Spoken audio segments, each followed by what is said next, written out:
오늘 마태복음 13장 씨 뿌리는 사람의 비유의 말씀을 함께 나누겠습니다. 예수님은 이 비유를 마태복음뿐만 아니라 마가, 누가, 공관복음에서 다 기록을 하고 있습니다. 그만큼 신자들에게는 익숙한 비유의 말씀이라고 할 수 있는데요. 마태복음 13장은 7개 또는 8개의 비유를 통해서 집중적으로 어떤 것을 소개하고 있습니다. 무엇을 소개하고 있을까요?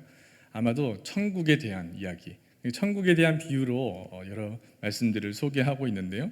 오늘 보시는 말씀도 그 내용은 단순하게 정리할 수가 있습니다.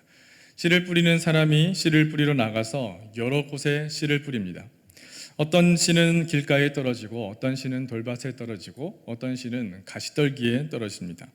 길가에 떨어진 씨는 새들이 와서 쪼아 먹고, 돌밭에 떨어진 씨는 흙이 많지 않아서 열매를 맺지 못하고, 또 가시떨기에 떨어진 씨도 싹을 틔우지 못하고 죽어버린다, 이런 말씀이 나타나죠.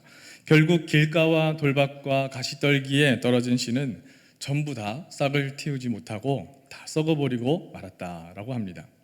그런데 그 뿌린 씨앗 가운데 더러는 좋은 땅에 떨어진 씨앗들도 있는데, 좋은 땅에 떨어진 그 씨앗은 자라나서 열매를 맺게 되고, 어떤 것은 100배, 그리고 어떤 것은 60배, 적어도 30배 이상의 결실을 맺는다. 주님께서 말씀하시면서 귀 있는 사람은 들어라, 이렇게 선포하시는 말씀이 오늘 비유의 간단한 정리이기도 합니다.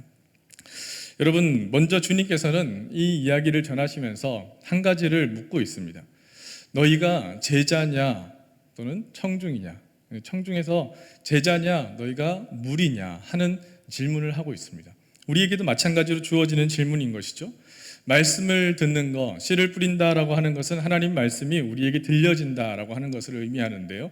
그런데 그 듣는 사람이 제자냐 아니면 모여든 군중이냐, 무리들이냐, 이렇게 묻고 있는 것이죠.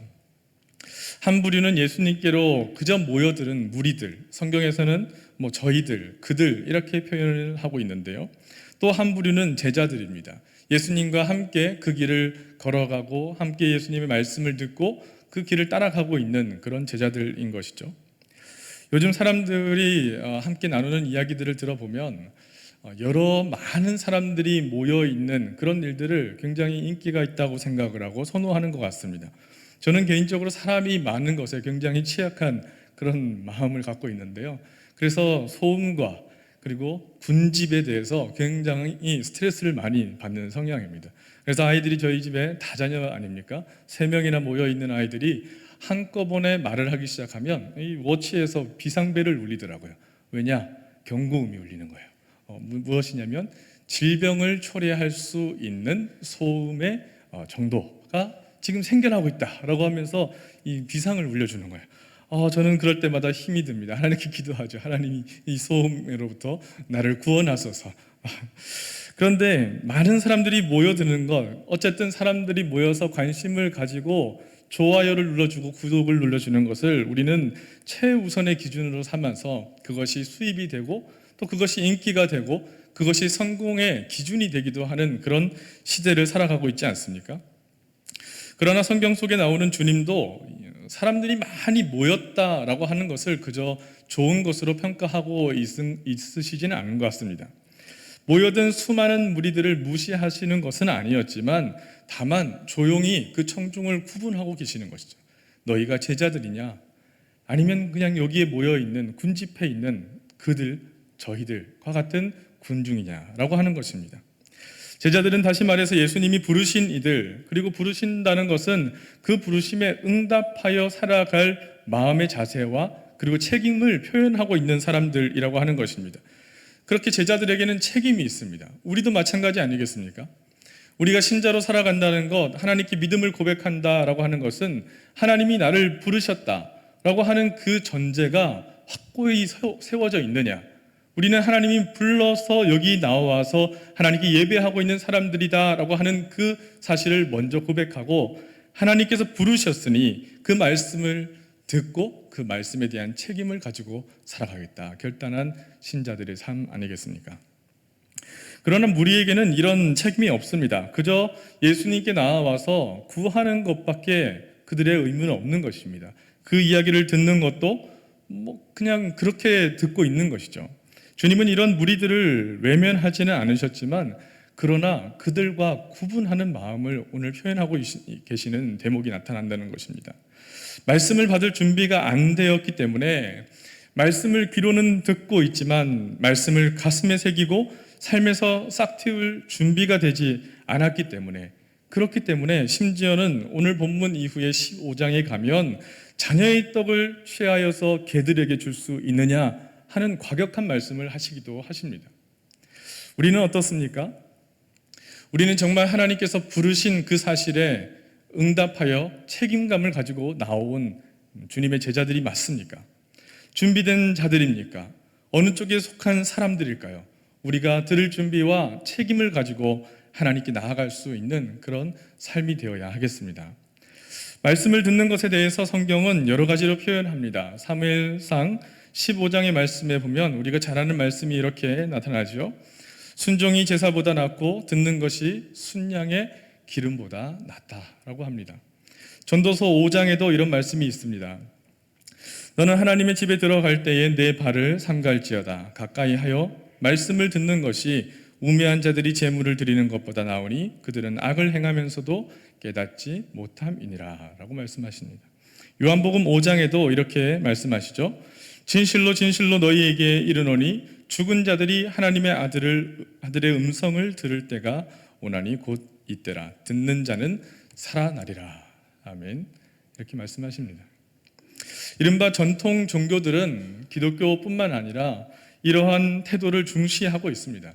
말씀을 전하는 이의 가르침뿐만 아니라 말씀을 듣는 이의 태도가 중요하다라고 요청하고 있는 것이죠. 교회도 마찬가지입니다. 그래서 그런 생각을 하면 옛날 목사님들이 하시는 말씀이 문득 생각나지 않습니까? 교회 올 때 은혜 받을 준비하고 왔어? 라고 질문하시던 그 목사님들의 질문이 이제 와서 새록새록 기록이 납니다. 말씀을 사모하는 심령으로 왔어? 저는 그 말에 대답을 하지 못하였지만 그런데 목사님들이 그렇게 질문을 하시는 거예요. 지금 생각해보니 그 말씀이 정말 우리에게 필요한 말씀이고 질문이었구나 하는 생각을 하게 됩니다. 교회에 올 때, 말씀을 들을 때, 우리가 말씀을 받을 때, 말씀을 읽을 때, 하나님께 기도하며 나아갈 때 우리는 사모하는 심령으로 나아가야 그 말씀이 들리고 은혜가 우리에게 새겨지고 그리고 그 힘으로 살아갈 수 있다라고 하는 것이죠. 바라기는, 축복하기는 오늘 말씀이 들리고 그 말씀이 살아 가슴에 새겨지며 우리의 삶에 드러날 수 있는 은혜가 온 성도들에게 함께 하시기를 간절히 소망합니다.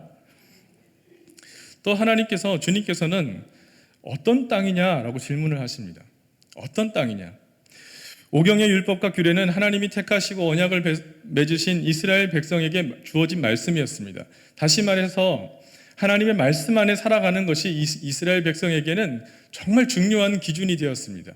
그런데 말씀 받는 이스라엘 백성, 그 사람, 그 삶의 마음이 어떤 밭이냐라고 질문하신다는 겁니다. 본문에 대해서 조금 더 자세히 나누어 보면 먼저 길가에 떨어진 씨에 대해서 주님께서 이렇게 말씀하시는 것이죠. 그 씨가 싹을 틔우기 전에 악한 자가 와서 그 마음에 뿌려진 것들을 다 빼앗아 가버린다라고 하는 것입니다. 악한 자, 여기에서 악한 자라고 이 표현된 헬라어의 단어를 보면 포네로스라고 하는 단어는 모든 사람들을 괴롭게 하고 걸려 넘어지게 하는 온갖 종류의 세상의 모든 악을 포괄적으로 의미하는 그런 단어의 쓰임입니다.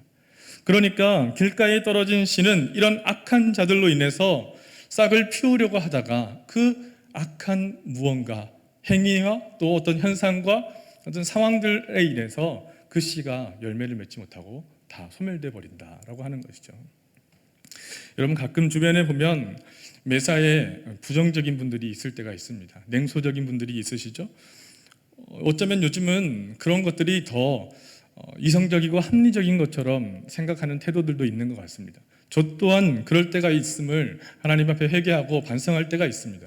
냉소적이고 조금 비판적이고 부정적으로 만드는 그 마음들이 사실은 악에 포함되어 있다는 사실 여러분 기억해야 할 것입니다. 그렇게 되면 신기하게도 내가 안 된다 그것이 그렇게 하는 것이 옳으냐 하며 판단하는 그 기운이 옆으로 점점 더 넓어집니다. 다 전염되어 버립니다. 참 신기하지 않습니까? 안 된다 하는 그 기운 가운데 있으면 모두가 다 희망을 노래하는 것이 아니라 안 될 것이야. 그리고 해봤자 힘들 것이야. 라고 하는 마음들로 주저앉게 만드는 그런 경험을 하게 된다라고 하는 것이죠. 우리는 마음에 뿌려진 희망, 그 씨앗을 그 악한 자가 다 걷어가 버리기 전에 열매를 맺지 못하는 그런 마음들을 경계해야 하는 것이죠. 두 번째 씨가 돌밭에 떨어졌다라고 하는 것은요, 길가가 악한 자의 방해를 의미한다고 하면 이 돌밭이라고 하는 것은 심각한 박해나 고난을 의미하는 것입니다. 이 비유는 점층법을 사용하고 있어서 점점 더 힘들어지는 상황에 대해서 비유하고 있는 그런 특징을 가지고 있습니다. 그렇기 때문에 길가에 뿌려진 그 씨는 악한 자, 모든 악의 종류가 그것을 빼앗아 가버리려고 하는 힘듦이 있는 그 다음을 넘어서서 돌밭에 뿌려진 씨 같은 경우는 고난과 박해 가운데 뿌리가 약하여서 그것을 견뎌내지 못하고 내가 소망을 잃어버리고 싹을 틔우지 못하고 열매를 맺지 못하는 그런 형편 가운데 놓인 것을 돌밭에 뿌려진 씨라고 표현을 하고 있는 것이죠. 이제는 더 심해집니다. 가시떨기입니다. 가시떨기에 대해서는 성경에서 아주 직접적으로 설명을 해주십니다.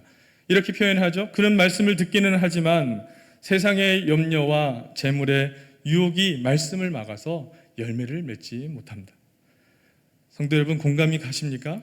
길가에 뿌려진 씨앗보다 악한 자가 방해를 하면 가능한 한 그를 멀리하고 그 부정적인 기운을 떨쳐버리면 이겨낼 수 있는 것입니다. 돌밭에 뿌려진 씨앗이라고 할지라도 그 박해와 고난이 찾아올 때 우리가 그래도 끝까지 인내하면서 열매를 맺을 때가 있기도 합니다. 그런데 더 힘든 것은 이 가시떨기의 경우에는 세상의 염려와 재물의 유혹으로 인해서 그것이 다 말라버리고 없어져 버리고 소멸되어 버리는 이런 경우는 자기 자신이 적이 되어 버리는 경우입니다. 이 경우가 참 어렵습니다. 우리가 많은 경우 근심, 걱정, 두려움을 할 때 그것이 다 어디에서 옵니까? 우리는 누구 탓을 하고 환경 탓을 하고 사회 탓을 하고 나라 탓을 하고 교회 탓을 하고 누군가 그 그룹에 대한 탓을 하고 있지만 사실은 근심, 걱정, 두려움, 그 염려는 다 자기 자신의 내면에서부터 시작된다는 사실이죠. 우리가 그것을 이겨낼 수 있고 내면이 건강해야 할 이유가 여기에 있는 것입니다. 어떻게 해결해야 할까요? 성경은 좋은 땅에 대해서 좋은 결과를 맺는 토양에 대해서 주님께서 이렇게 말씀을 하고 계십니다. 23절의 말씀인데요. 좋은 땅에 뿌려졌다는 것은 말씀을 듣고 깨닫는 자니 결실하여 어떤 것은 100배, 어떤 것은 60배, 어떤 것은 30배가 되느니라 하시더라. 아멘. 여러분, 좋은 땅, 이 좋은 땅에 뿌려져야 말씀이 열매를 맺는 것인데 그렇다면 좋은 땅은 어떻게 이루어질 수 있느냐 하는 것입니다. 우리가 앞서 살펴봤던 그 말씀들을 다시 한번 뒤집어서 생각을 해보면 알 수 있지 않겠습니까? 먼저 길가, 악한 자가 와서 그 마음에 뿌려진 것을 빼앗아 가지 못하도록 우리에게 뿌려진 그 말씀이 우리의 마음속에 잘 붙들리고 새겨질 수 있도록 우리가 아멘하고 그 말씀을 붙잡고 살아가야 한다는 것이죠. 내가 아멘하면 될 일입니다. 내가 믿으면 될 일이고 내가 그 말씀을 잘 붙들면 될 일입니다. 누군가는 잘 하고 있는지 나만 그러고 있는 것은 아닌지 고개를 돌리면서 비교할 필요도 없습니다. 말씀을 듣고 은혜를 받는 것은 하나님께서 나에게 주시는 말씀이기에 그 말씀을 내 마음에 품고 그 씨가 열매를 맺을 수 있도록 어떤 악한 환경과 부정적인 소리와 어떤 여러 가지 많은 이유들이 내게 들려온다 할지라도 그 말씀을 잃어버리지 않는 것은 나의 영역이라는 것입니다. 아무리 약한 자가 그 소망을 빼앗아 가려고 할지라도 내가 하나님 이 말씀 붙들고 내 마음에 새기며 살겠습니다 할 수 있다면 우리는 열매를 맺을 수 있는 삶이 될 수 있는 것이죠. 두 번째는 돌밭입니다. 말씀대로 살아가려고 하는데 박해와 어려움과 고난들이 따라옵니다. 그렇기 때문에 그것을 이겨내기 위해서는 작정하고 인내와 용기가 필요한 것입니다. 어디 쉬운 일이 하나 있겠습니까? 다 힘들고 어려운 일들을 거치고 지나가야 그것에서부터 좋은 열매와 결과를 보상받는 것이죠. 그것은 당연한 것입니다. 설사 조금 잘못되어 가는 상황들이 생긴다 할지라도 방향이 올바르면 언젠가 그 일은 보상받게 되어 있다라고 하는 마음으로 이겨내야 하는 것이죠. 저는 가끔 팩트 체크를 잘하는 성향으로 잔소리를 많이 할 때가 있습니다. 아이들을 향해서도 너희는 이렇게 해야 돼 잔소리를 심하게 할 때가 있습니다. 참 부족한 모습이지만 그러나 한 가지 믿음이 있습니다. 무엇이냐면 내 마음의 이 사랑, 내 마음의 이 관심, 이것은 변하지 않는다라고 하는 것입니다. 내가 하는 이 행동과 이 판단이 좋은 방향 안에서 이루어지는 것이라면 우리는 때로는 힘들고 어렵고 조금 다른 상황 가운데 놓인다 할지라도 그러나 믿음으로 낙심하지 말고 발걸음을 내디딜 때 결국은 하나님께서 그 자리 가운데 우리를 세워주시고 도달하게 해주신다라고 하는 믿음. 이스라엘 백성이 그러지 않았습니까? 광야를 유랑하던 이스라엘 백성, 참으로 많은 스토리가 있고 이야기가 있고 힘듦이 있고 어려움이 있고 홍해를 가르고 쫓아오는 위협과 두려움 가운데 목이 마르고 배가 고프고 죽음의 위기까지 찾아오는 그들, 마침내 모압 동편에 이르게 하셨습니다. 또한 가나안 땅에 들어가게 하셨습니다. 우리는 이 이야기를 잘 알고 믿고 고백하는 성도 아닙니까? 이 믿음이 있다면, 그 방향이 있다면 우리는 그 과정 속에서 우리의 삶 속에서 어떤 어려움이 때로는 닥치더라도 인내하고 또 열매를 맺을 수 있도록 이겨내게 하시는 하나님의 놀라운 그 도우심을 경험할 수 있는 것이죠. 이것이 열매 맺는 좋은 땅이 될 수 있는 것입니다. 마지막 가장 힘든 것입니다. 세상의 염려와 재물의 유혹에 가로막히지 않도록 우리가 경계하고 살펴야 하는 것이죠. 마태복음 6장에는 염려에 대해서 이렇게 고백합니다. 너희 중에 누가 염려함으로 그 길을 한 자나 더할 수 있겠느냐. 또한 31절에 이렇게 말씀하십니다. 그러므로 염려하여 이르기를 무엇을 먹을까, 무엇을 마실까, 무엇을 입을까 하지 말라라고 말씀하십니다. 심지어 고난과 환난의 상황 가운데 내가 닥쳐 있다 할지라도 주님께서는 너희가 어떻게 또한 무엇을 말할까 염려하지 말라. 내가 너희에게 할 말을 줄 것이다. 이렇게까지 말씀하십니다. 여러분, 그러니까 내 마음속에 염려한다라고 하는 것은 우리에게 도움이 되지 않는다는 말씀인 것이죠. 성경은 계속해서 염려하지 말라라고 말씀하시는데 우리가 염려하는 이유는 무엇입니까? 사실은 그 상황이 너무나도 염려할 상황이기 때문에 그런 것 아니겠습니까? 사실 주님 이 상황 아십니까? 정말 내 상황을 주님께서 아십니까? 정말 여기에서도 염려하지 않을 수 있습니까? 라고 반문할 수밖에 없는 그런 상황이 우리에게 닥쳐져 있기 때문에 그렇습니다. 재물이 부족하니까 재물의 유혹을 받는 것이죠. 재물이 풍족하면 그러겠습니까? 더 많이 가지려고 탐욕을 부리지 않고 욕심을 내지 않는데도 상황은 너무나도 부족해서 걱정이 되는 상황이니까 하나님 내가 조금 가지려고 욕심을 내는 것 아닙니까? 그런데 염려하지 않을 수 있습니까? 하나님 내가 너무나도 아프기 때문에 너무나도 힘이 들기 때문에 하나님 내가 염려하는 것 아닙니까? 그런데 하나님 이 아픈 상황 가운데서도 힘든 상황 가운데서도 정말 내가 염려하지 않을 때 걱정하지 않을 때 하나님 나를 도와주십니까? 우리가 그렇게 물을 수밖에 없는 상황이기 때문에 염려하는 것이 우리의 현실인 것입니다. 어떻게 해야 될까요? 그러나 성도 여러분, 염려는 끝이 없습니다. 끝을 내라고 하시는 것입니다. 염려는 끝을 내라고 하는 것입니다. 성경에서 주님께서 너희는 염려하지 말라라고 하시는 이 말씀은 너희는 그런 생각의 악순환의 고리를 끊어내라. 믿음으로 그것을 끊어내라. 믿는다는 것은 그 염려를 끊어내는 것이고 염려하지 말고 주님께 다 내어 맡기라고 하는 것이 주님의 우리를 향하신 말씀 아니겠습니까? 그 문제가 있더라도 그 큰 문제보다 더 크게 역사하시는 하나님이 있지 않느냐? 하나님의 손길을 의지하고 그분께 내어 맡기라. 그렇다면 최악의 땅인 가시밭도, 가시떨기도 좋은 땅이 되어서 이 사람이야말로 열매를 많이 맺나니 100배, 60배, 못해도 30배의 결실을 맺게 하시리라 하시는 비유의 말씀이 오늘 우리에게 들려주신 하나님의 희망의 메시지인 것이죠. 성도 여러분, 복음은, 말씀은 실제여야 합니다. 우리가 믿고 우리가 고백하는 것은 관념이 아니라 실제여야 합니다. 우리의 삶이어야 합니다. 농부가 씨를 뿌리고 농사를 짓고 수확하는 것은 실제 아닙니까? 그렇게 기쁨을 곡식을 거두되 가능한 한 많이 거두어야 하는 것이 그 농부의 목적이듯이 우리가 믿음으로 살아간다는 것, 우리가 믿음 가지고 살아간다는 것, 우리가 신자로서 살아간다라고 하는 것은 머릿속으로만 거두고 또는 거두지 못하고 살아가는 것이 아니라 실제의 우리의 삶에서 믿음으로 든든히 세워져서 하나님께서 넉넉히 이기고 감당하게 하시는 그것을 거두면서 살아가는 삶의 실제여야 한다라고 하는 것입니다. 사랑하는 성도 여러분, 우리의 삶의 자리를 한번 돌아보십시오. 우리는 어떤 삶을 살아가고 있습니까? 우리는 제자들입니까? 우리는 군중입니까? 우리는 어떤 땅과 같은 사람입니까? 길가입니까? 돌밭입니까? 가시떨기입니까? 아니면 주님께서 열매 맺게 하시는 좋은 땅으로 살아가고 있습니까? 말씀을 맺으면서 저는 간절히 소망하고 기도하는 것이 있습니다. 우리의 삶이 참 어렵고 힘든 악이 득세하는 이 위협과도 같은 상황 가운데서 세상의 염려와 재물의 유혹에 무너지지 않고 마침내 열매 맺고 마침내 좋은 땅이 되게 하시는 우리들의 삶, 성도들의 삶, 가정과 교회가 될 수 있기를 간절히 소망합니다. 그런 믿음으로 살아갈 때에 하나님께서 반드시 열매 맺게 인도하실 줄을 또한 믿습니다. 우리의 삶을 도우시고 함께 하시는 하나님, 우리가 말씀 듣고 말씀대로 살아가는 주님의 제자들입니다.